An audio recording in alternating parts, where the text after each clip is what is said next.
So many people want to see training videos, but here's the thing with my training. You're not going to see me necessarily sit down and work on a specific behavior. Yes, I will work on them. Usually they're 30 seconds to a couple minutes at a time. Otherwise, this is my training. This is how I work with my dog. I take her out, we do things, but because I have a relationship with her, I don't have to do a bunch of commanding, a bunch of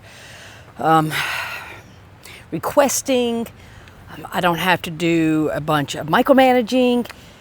I guide her as needed. If she is uncertain about something, she will absolutely check in with me to see how I'm feeling about something. If I'm not in her sight for too long, she will check in. If I need her, I ask her to.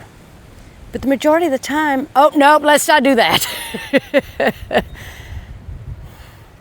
Leave it. Good girl. That is just part of our teaching or training, you want to call it. Good girl. Is that we just communicate. We just spend time together. We talk. We work together as a team. She counts on me.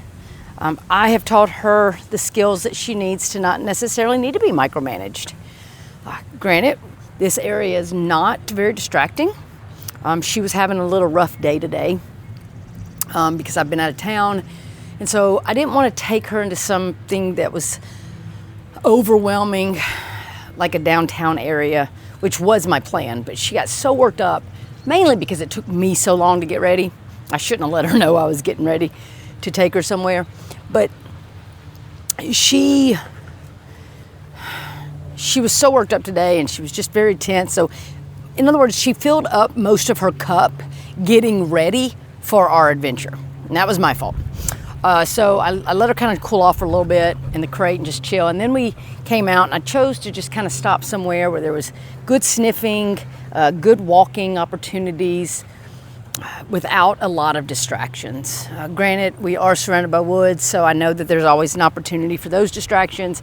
People coming to the cemetery to, visit loved ones, or other people that stop and maybe walk.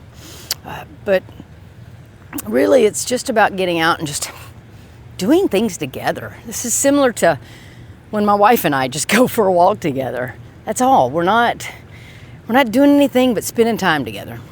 And that is what my training is about. It's about building the relationship, teaching the skills needed to get responses when you need it, like not rolling in whatever she was trying to roll in, not eating whatever she was trying to eat, and then just enjoying herself, not having to worry about making the wrong choices, not having to worry about every little thing that I need her to do. It's just we're out here together having a good time. And this is what I want for my clients. This is what I want for dog owners. And this is what I want for the dog, to be free just on a regular flat collar. And honestly, I normally don't put a collar on her. But I usually don't have a collar at all on her. She rides in a harness as for a seatbelt. And yes, I will walk her with the harness. But I took it off today because I wanted her to have a little bit of freedom. And this is why I say that if you teach this, once you attach the leash, it's really not as big of an issue as people think it is. Because I'm not using the leash to control the dog. I use the leash to minimize opportunities based on my environment, based on what the law says.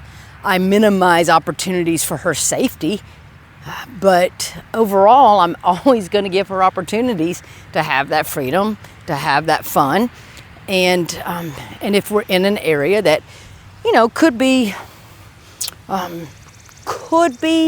don't want to say dangerous, because I'm not going to put my dog in a dangerous situation. In other words, I'm not going to go walk her right next to the road up there where people fly. Are we near the road? Yes. But I'm not going to go put her next to that just to try to prove a point and stroke my ego.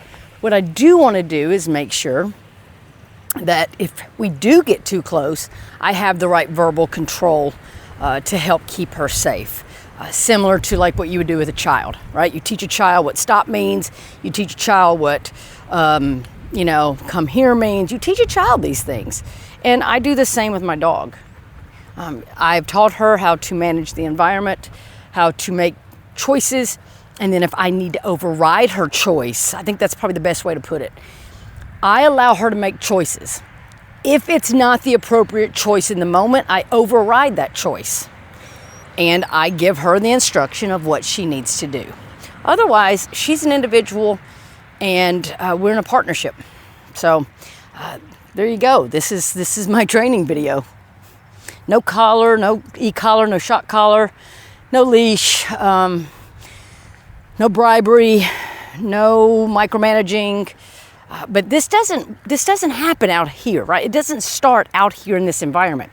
It starts at home. It starts at home with good nutrition, with proper rest, with proper decompression, with proper relationship building, skill building. All right, so I've taught her the behavior that I would like to see when I say a certain thing. So sorry, I got distracted by something in the grass over there. But yeah, this is it. You want to see my training video? Here you go. Is she trained? Could I take her places and get response? Absolutely. But it never stops, right? Teaching never stops because the environment changes on a regular, and she is getting to the point where she is on the other side of adolescence, moving into early adulthood. And so she's getting a little bit more boldness, I guess you could say. And that's expected. It's expected with her and her breed, and that she's intact. But she's not getting punished for having that boldness. I am still embracing who she is as an individual, but I will let her know when there are appropriate times for a certain behavior and when there's an appropriate time to not do that behavior. Or let's say an inappropriate time to do that behavior, right? But I don't ever want her to be scared to try behavior. So as an example, before we left the house, I had her bag and stuff sitting by the front door, and she was so excited to go.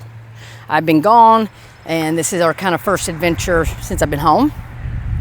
And so she was resource guarding her bag and things from the other dogs and getting a little bit of attitude with the other dogs. And it wasn't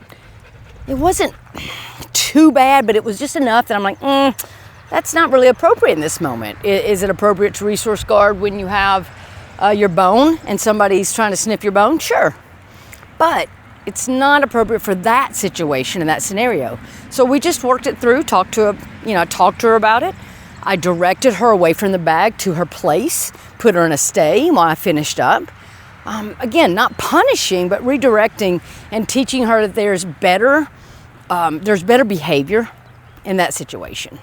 Because that's a situation that's kind of new for her to have that. So again, now you see we are a little close to the road, but I believe in the skills that I've taught, and I believe in her ability to be responsive because of the relationship we built.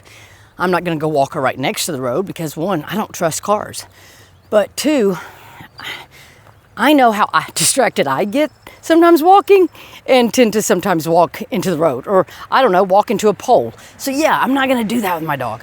But I also want to make sure when I go out and do things with my dog, I can enjoy myself and not having to micromanage every little thing she does.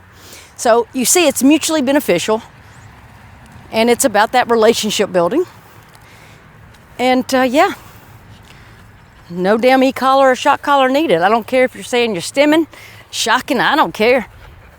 No fear here. No fear. It's a good girl. We have all this space that she can go. All right. All of this, right? And here she is. She's not required to be right here. I have given her permission to be free, which means that she doesn't have to worry about what I'm doing. She can just go do her thing, and that I will direct as needed.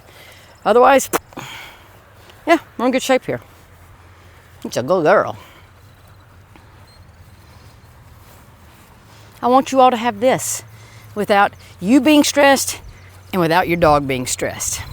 And the only way you can do that is build that relationship, use positive methods, and have a mutually respectful relationship, not a dominating one.